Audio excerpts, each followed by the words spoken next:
Oh, the downshifts! Oh, well, there goes the nut. Well,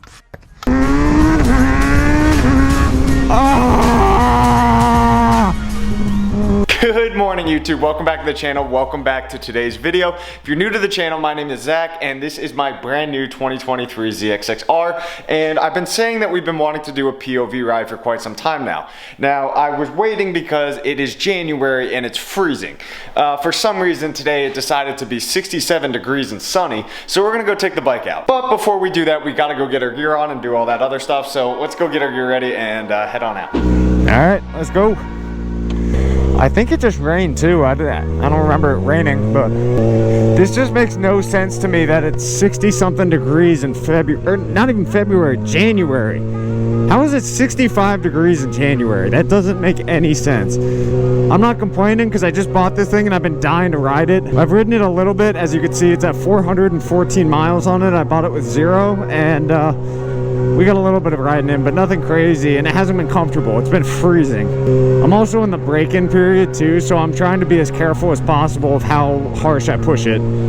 That's why it's still in low power mode, as you can see, which I'll go and explain what low power mode and all that stuff is once we hit the main strip. Hello, mister. Don't hit me. Thank you. God, this bike sounds so good. Whee! Aw, traffic. One thing I have noticed is it gets really freaking hot on the bike. Even when it's cold out, I've noticed that the temperatures when you're just idling and standing still get ridiculously hot. It gets like 214, 220 when you're just sitting there. I don't know if there's something wrong with the bike or if that's just how it is. Listen to the sound of this thing. Ah! Sounds so good. And you notice how I don't even need the clutch. Like after like 6,000, it's in 5th. I wish it did downshifting. I think the Ducatis do that, maybe. I don't know, but you got to pay an extra like 50 something grand to get one of those. Bro, what are you talking about, man?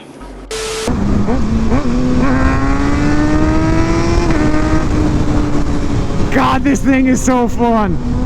Yeah, so there's a bunch of features that I'm still learning about the bike. I have traction control set on 3, like you saw when I gave it some gas. Listen to the sound of this thing. But yeah, that thing has saved my ass a few times because I'm still trying to get used to riding a bike like this size.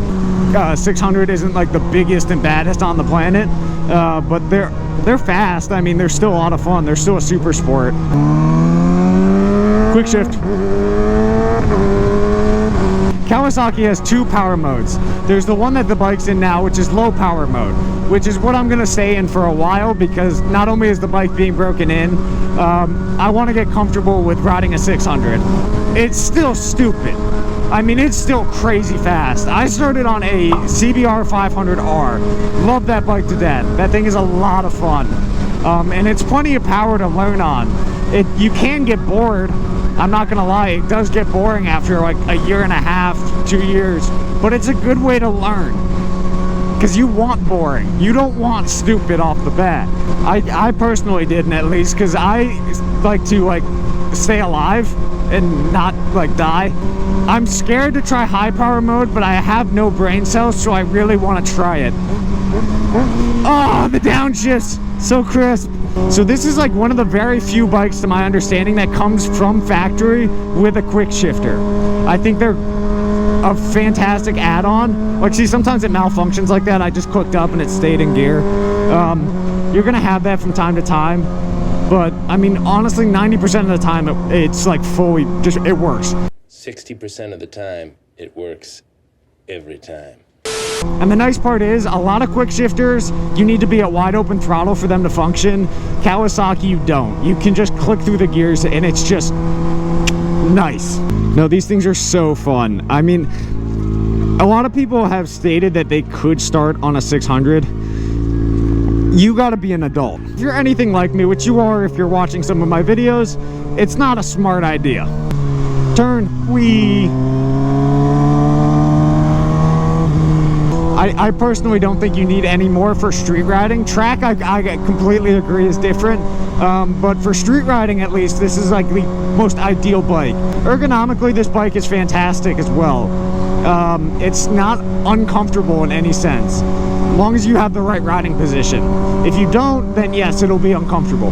But for a super sport, this is probably as comfortable as you're gonna get. This is probably the most out of all of them that were comfortable, and it's like the fastest of the 600 class, easily. This bike is super nimble. I'm used to a CBR 500, which weighed the exact same as this bike, with literally a third of the horsepower. So this having more power and it being just as light as my other bike, or basically the same weight, is ridiculous. The downshifts on it, everything is just so crisp. This is probably easily the most fun riding experience I've had on any super sport. I've ridden a Busa, I've ridden a CBR 1000, I've ridden a few. It's just, this one is the most fun I've had. Maybe because it's like I own it, but in my opinion, this is probably the most fun bike that I've been on. And the ability to change into modes is really simple. So you have all these mode selects. I'm not going to go through them all while I'm riding because I still don't know what I'm doing on this thing, but they're really good and really easy, and they're really functional. Okay, so he's turning left. I'm going to try and go right. Let's see. Yeah, I can jump in front of them. No, but I think this is a great bike to switch to.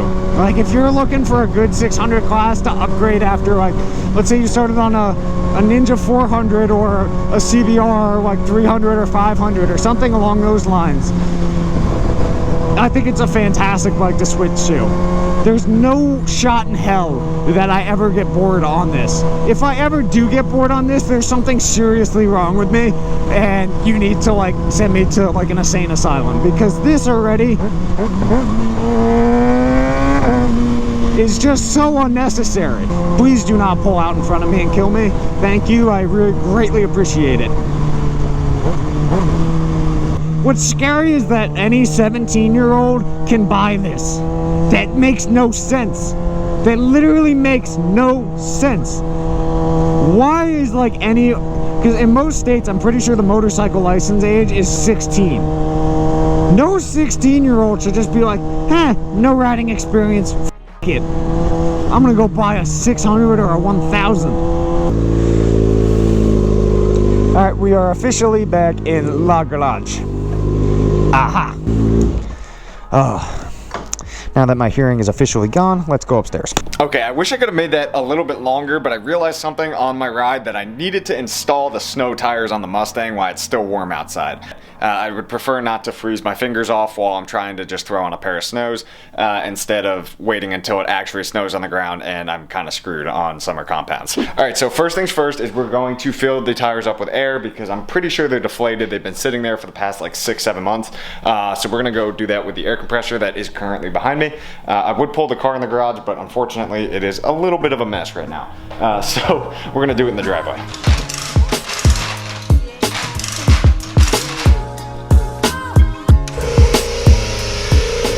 This is the world's quietest air compressor. I just realized these are directional tires too. Man, I'm stupid. Okay, so fun fact, if you don't know, directional tires mean they can only rotate a certain way, and these have rotation marks. That is so interesting. I learned something new, that these are directional tires. Alright, what's the max load on these things? 51 PSI, 35 should be fine. Alright, that's good.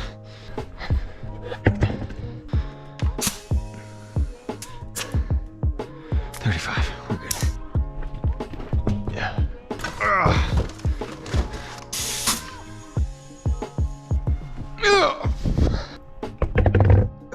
There we go. Alright, as some of you know, I run spacers on the car, so I need to find out the exact torque spec. I'm pretty sure it's already set there, but I just want to make sure. Really make sure this shit's up.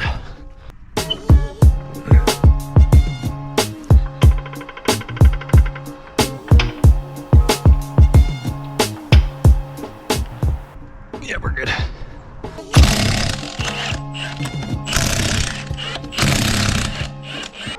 So I don't lose my lug nuts, I'm going to place them over here. Ah, look at these babies.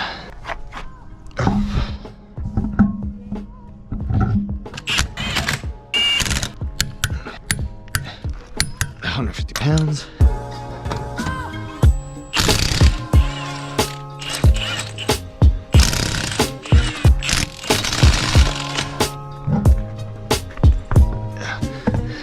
clean the calipers too while we're at it. I hate doing this because I hate my winter tires so much. Nothing against the rims, but I mean, they're not the prettiest in my opinion. And plus they get zero traction when you're trying to push the car, but they will save you when you're trying to go over a snow pass. Mustang goes skiing. I probably look like an idiot doing this. Just get them on tight enough and then I'll drop the car and do the thing because these wheels are free spinning.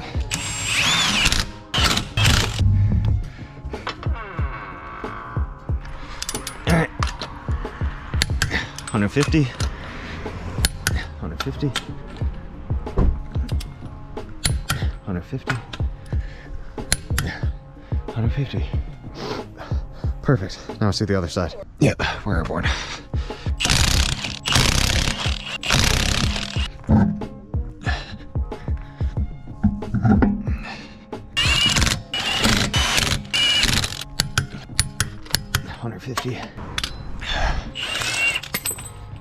Oh, well, there goes the nut. Well, fuck.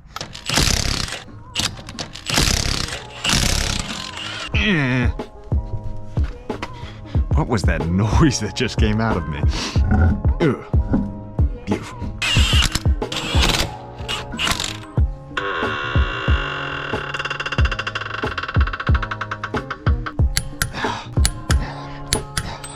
This goes back in my glove box. Good work.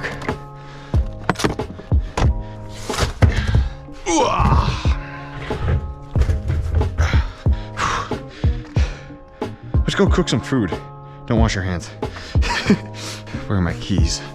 Because I get to check the tire pressure. Trunk is open. How long has my trunk been open? Yo. Wait, hold on. I hate myself. Okay, wait, hold on. We can go to exhaust mode then. Make sure the car starts. Front left is a little low, but we're fine.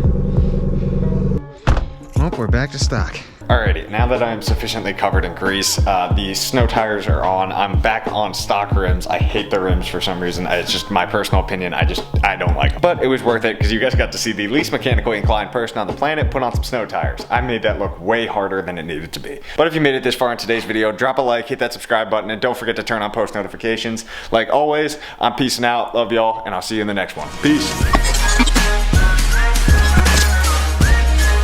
Because this thing's got power.